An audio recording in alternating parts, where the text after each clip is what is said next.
ঘরে যার দাম নাই বাইরেও তিনি সম্মান পান না। হরহামেশা শোনা কথাই হতে চলেছে সত্যি। ঘর থেকে তাড়া খেয়ে ঘোড়া রেখে পালানো তাকেও আর কেউ রাখতে চাইছে না। যে দেশের মুখে হাসি ফোটাতে তিনি সব দিলেন, জলের ট্রানজিট, স্থল ট্রানজিট, রেল রুট সবই দেশের মানুষকে বুঝিয়ে ঝুট তুলে দিয়েছেন দাদাদের হাতে। খাই খাই করা দাদারা যত চেয়েছেন ততই পেয়েছেন। তাদের সেভেন সিস্টার্সে যাওয়ার সময় বাঁচাতে বর্ডার নিরাপত্তার কথা ভুলে সবই দেয়া হয়েছিল তাদেরই হাতে তুলে। রবি ঠাকুরের এই গান যেন সেই তরেই লেখা, আমার সকল নিয়ে বসে আছি সর্বনাশের আশায়। গুলি করে হত্যা করে ভারতীয় সীমান্তরক্ষী বাহিনী বিএসএফ। শুধু স্বর্ণাই নয়, 2024 সালে সীমান্তে 24 জনকে গুলি করেছে ভারত, যা পৃথিবীর আর কোথাও হয়নি, বলেছেন পররাষ্ট্র উপদেষ্টা তৌহিদ হোসেন। ভারতের এই নজিরবিহীন বর্বরতার মধ্যেই মঙ্গলবার বিএসএফ মহাপরিচালক দালজিৎ সিং চৌধুরীর সাথে বৈঠক করেছেন বিজিবি মহাপরিচালক মেজর জেনারেল মোহাম্মদ আশরাফুজ্জামান সিদ্দিকী। ইসরায়েলের পর ভারত পৃথিবীর একমাত্র দেশ, প্রতিবেশী কোনো দেশের সাথেই যার কোনো সুসম্পর্ক নেই। চীন, পাকিস্তান, মিয়ানমার সহ প্রতিবেশী দেশগুলোর সাথে নিয়মিত যুদ্ধ বাধে ভারতীয় বাহিনীর। এমনকি নেপাল ও ভুটানের সীমান্ত পুলিশের সাথে পর্যন্ত সংঘর্ষ হয়েছে ভারতীয় সীমান্তরক্ষীদের। একমাত্র বাংলাদেশই ছিল ভারতীয় বাহিনীর সকল হতাশা প্রকাশের জায়গা। ভারতের প্রধানমন্ত্রী নরেন্দ্র মোদীকে গ্রাস করছে হতাশার চরম অন্ধকার। বন্ধু ট্রাম্প থেকে পাচ্ছেন একের পর এক ধাক্কা, দলে টানতে পারছেন না প্রতিবেশী কোনো দেশকে, আয়ত্তে নেই সেভেন সিস্টার্সও। এত সবকিছুর মধ্যে মোদীর কপালে আরেকটি চিন্তার ভাঁজ জুড়ে দিয়েছিল বাংলাদেশ তুরস্ক প্রতিরক্ষা সহযোগিতা। বিষয়টি প্রতিবেশী ভারতের জন্য ঠিক কত বড় হুমকি তা বুঝতে বাকি নেই দেশটির প্রধানমন্ত্রীর। তুরস্কের প্রেসিডেন্ট রিসেপ তাইয়েপ এরদোয়ান, বলা হয় তিনি যতটা জনপ্রিয় ঠিক ততটাই ভয়ানক। বাংলাদেশের পাশে তার অবস্থান পাল্টে দিতে পারে পাশার দাঁড়। সম্প্রতি তুরস্কের বাণিজ্য মন্ত্রী প্রফেসর ডক্টর ওমর বেলাতের নেতৃত্বে একটি প্রতিনিধি দল বাংলাদেশ সফর করেছে। রাষ্ট্রীয় অতিথি ভবন যমুনায় প্রধান উপদেষ্টার সঙ্গে সাক্ষাৎকালে তুরস্ককে বাংলাদেশের প্রতিরক্ষা শিল্প স্থাপন, প্রযুক্তি স্থানান্তর, বিনিয়োগ বৃদ্ধি এবং বাংলাদেশের যুব শক্তিকে কাজে লাগানোর আহ্বান জানিয়েছেন প্রধান উপদেষ্টা। থাকবে না ভারত, থাকবে না খুনি হাসিনা, থাকবে না নরেন্দ্র মোদী। দর্শক শ্রোতা, এবার নেপাল, ভুটান এবং সেভেন সিস্টার সহ সমস্ত জায়গায় নেতৃত্ব দিবে ডক্টর ইউনূস। দর্শক, বাংলাদেশ থেকে পালিয়েছে খুনি হাসিনা, এবার ভারত থেকেও পালাতে হবে সেই খুনি হাসিনার। এখন বাংলাদেশ আর একা নয়, ডক্টর ইউনূসও একা নয়। ডক্টর ইউনূসের সাথে চীন এবং তুরস্ক বিভিন্ন দেশ থেকে একাত্র হচ্ছে ভারতকে ধ্বংস করার জন্য। যেখানে নরেন্দ্র মোদী ট্রাম্পের সাথে গিয়েও তার সুফল আনতে পারেনি, আর এখন শুধু পতনের পালা। যেভাবে পালিয়েছে খুনি হাসিনা, ঠিক সেভাবে পালাবে এবার নরেন্দ্র মোদী। সুপ্রিয় দর্শক, যুদ্ধের জন্য চীন থেকে বাংলাদেশে আসছে খুব শক্তিশালী অস্ত্র। দর্শক, ইতিমধ্যে ভিডিও শুরুতে বিশেষ অংশগুলো দেখেছেন। সম্পূর্ণ ভিডিওটি দেখলে আপনার চোখ কপালে উঠে যাবে। আজকের এই ভিডিওতে খুবই চাঞ্চল্যকর তথ্য রয়েছে। সুপ্রিয় দর্শক শ্রোতা, শেখ হাসিনা ভারতেও থাকতে পারছে না। সেভেন সিস্টারের মানুষও এখন সেই খুনি হাসিনাকে তুতু দিচ্ছে। দর্শক, কে কোন জেলা থেকে আজকে আমাদের এই ভিডিওটি দেখছেন অবশ্যই কমেন্টসের মাধ্যমে জানিয়ে দিন। দয়া করে আজকের এই ভিডিওটি আপনার সোশ্যাল মিডিয়াতে শেয়ার করে দিন। চ্যানেলে যদি নতুন হয়ে থাকেন, প্রতিনিয়ত সবার আগে আপডেট নিউজগুলো পেতে আমাদের এই চ্যানেলটি সাবস্ক্রাইব করে রাখুন ও একটি লাইক দিয়ে দেখতে থাকুন সম্পূর্ণ ভিডিওটি। যোগাযোগকেও ওদের কথা মাথায় রেখে ঢেলে সাজালেন সেই সেভেন সিস্টার্সই এখন দাঁড়িয়েছে আপার বিপক্ষে। তারাও আপাকে নিয়ে ভয় পাচ্ছে, তারাও আর বিপদ বাড়াতে চায় না। তারা মনে করছে আপাকে নিয়ে ভারত বেশি চাল চাললে যা কিছু পেয়েছিল সস্তায়, তার পুরোটাই চলে যেতে পারে অনাস্থায়। ভারতের উত্তর পূর্বাঞ্চলীয় রাজ্যগুলো বা 7 সিস্টার্সে একটি জরিপ চালানো হয়েছে। তাতে উঠে এসেছে চাঞ্চল্যকর তথ্য।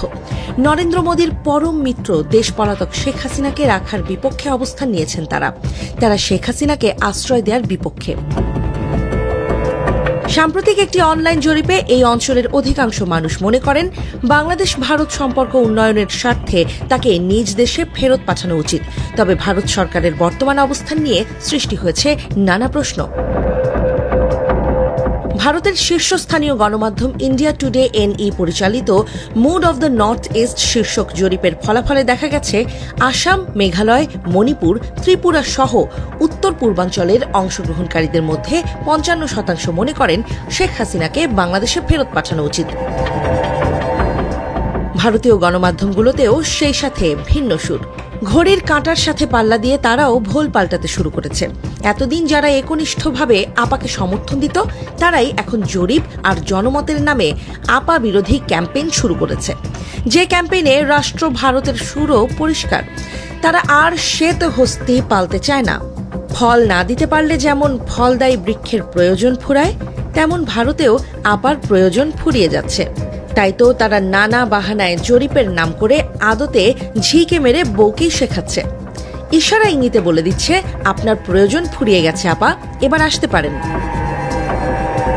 সেই প্রক্রিয়ার অংশ হিসেবেই হয়তো আপাকে লাইভে আনা হচ্ছে, যাতে বাংলাদেশ অনবরত চাপ দিতে থাকলে দিল্লি আপাকে সহজেই বলতে পারে, আপনার এই আচরণ কূটনৈতিক শিষ্টাচার বহির্ভূত, আপনাকে রাখাও তাই অসম্ভব হয়ে পড়েছে।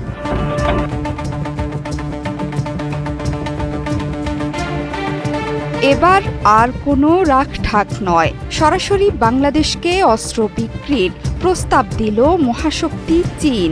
বাংলাদেশে নিযুক্ত চীনের রাষ্ট্রদূত ইয়া ওয়েন সংবাদ সম্মেলনে বলেছেন, চীন বাংলাদেশের কাছে অস্ত্র বিক্রি করতে আগ্রহী।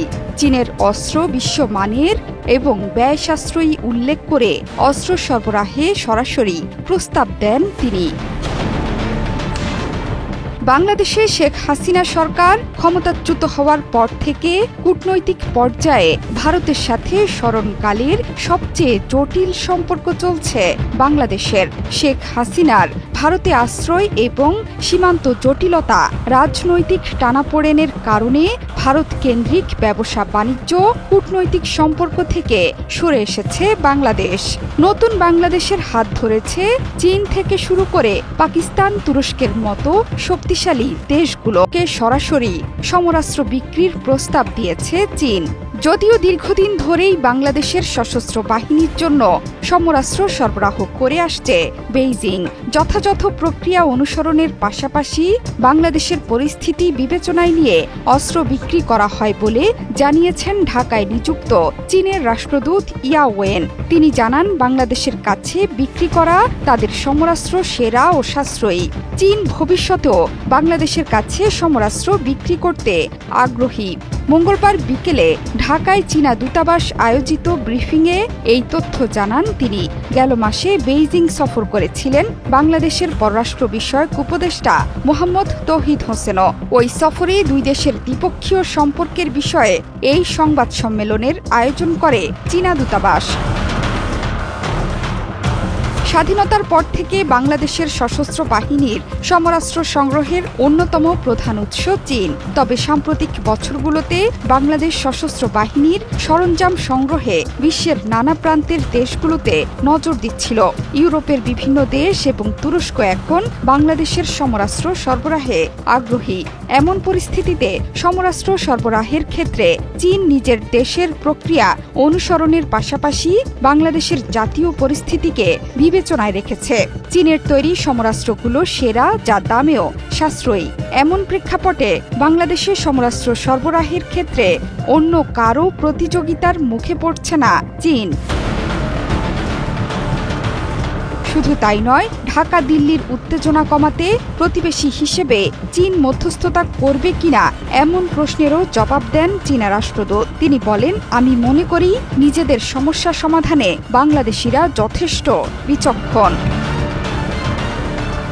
অন্যদিকে বাংলাদেশের পাঠ্য বই এবং সরকারি ওয়েবসাইটে মানচিত্রের বিষয়ে চীনের আপত্তি নিয়ে জানতে চাইলে ইয়াওয়েন বলেছেন, বাংলাদেশের পাঠ্য বই ও ওয়েবসাইটে চীন অরুণাচল সীমান্তের ভুল মানচিত্রের বিষয়টি আমাদের নজরে এসেছে। আমরা বাংলাদেশ সরকারের কাছে বিষয়টি তুলে ধরেছি। আমরা এই বিষয়ে বাংলাদেশ সরকারের সমর্থন চাই বলেও মন্তব্য করেন চীনা রাষ্ট্রদূত ইয়াওয়েন। মার হজম করে গেছে বাংলাদেশ, কিন্তু ডক্টর ইউনূস দায়িত্ব গ্রহণের পর স্পষ্ট ঘোষণা করেছেন ভারতের সাথে সম্পর্ক হবে সমান মর্যাদার ভিত্তিতে। প্রতিবেশী নেপাল, ভুটানের অর্থনৈতিক উন্নয়নেরও সহযোগী হওয়ার ঘোষণা করেছেন। তবে সবচেয়ে বেশি আলোড়ন তুলেছে ভারতের 7 সিস্টারের সাথে ডক্টর ইউনূসের বাণিজ্যের ঘোষণা। ভারতের পূর্বাঞ্চল, ভারতের 7 সিস্টারের একই অবস্থা। তার সমুদ্র দর্শন তার হয় না, হবে না। তার সঙ্গে আমরা যোগ দিই একসঙ্গে এই অর্থনৈতিক অঞ্চল। আমাদের যে সমুদ্র বন্দর, তাদের মাল আনা নেওয়া করবে, আমাদের মাল আনা নেওয়া করবে, তাদের কাছে যাবে, তাদের অর্থনীতি আমাদের অর্থনীতি দূর একসঙ্গে যাবে। ঐতিহাসিকভাবে ভারতের 7 সিস্টার বাংলাদেশের সাথে ভাষা, ঐতিহ্য ও সংস্কৃতির দিক থেকে অনেক কাছের। শেখ হাসিনা সরকার তাদেরকে দূরে ঠেলে দিলেও ডক্টর ইউনূস অবহেলিত 7 সিস্টারকে কাছে টেনে নিয়েছেন। ইউনূসের উপর আস্থা রেখেছে উত্তর পূর্বের অধিবাসীরাও। ইন্ডিয়া ট্যুরের জরিপে তারা সরাসরি বলে দিয়েছে শেখ হাসিনাকে বিচারের জন্য বাংলাদেশে ফেরত পাঠানো হোক।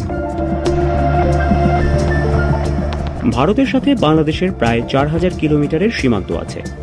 এর মধ্যে প্রায় 2000 কিলোমিটারই 7 সিস্টারের 4 সিস্টারের সাথে।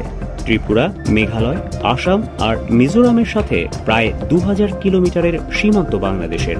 নাগাল্যান্ড ও মণিপুর ভারত থেকে দূরে হলেও বাংলাদেশ থেকে খুব বেশি দূরে নয়। যেটুকু সামান্য দূরত্ব আছে তা ঘুচিয়ে 7 সিস্টারকে কাছে টেনে নিতে বাংলাদেশ প্রস্তুত। বাংলাদেশ ও ডক্টর ইউনূসের প্রতি 7 সিস্টারের মানুষের যে আস্থা, তা উপমহাদেশের রাজনীতির মানচিত্র বদলে দেবে কিনা তা সময়ই বলে দেবে। দর্শক শ্রোতা ও আমার কলিজার ভাই ও বোনের, আপনারা সেই ভিডিওটি দেখতে পারলেন। সেই ভিডিওটি দেখার পর যদি আপনার মনে কোনো মন্তব্য থাকে অবশ্যই কমেন্টসের মাধ্যমে জানিয়ে দিন। দয়া করে আজকের এই ভিডিওটি আপনার সোশ্যাল মিডিয়াতে শেয়ার করে দিন। সবাই ভালো থাকুন, সুস্থ থাকুন। দেখা হবে আবারও পরবর্তী নতুন একটি আপডেট নিউজ নিয়ে। আল্লাহ হাফেজ। বাংলাদেশ জিন্দাবাদ।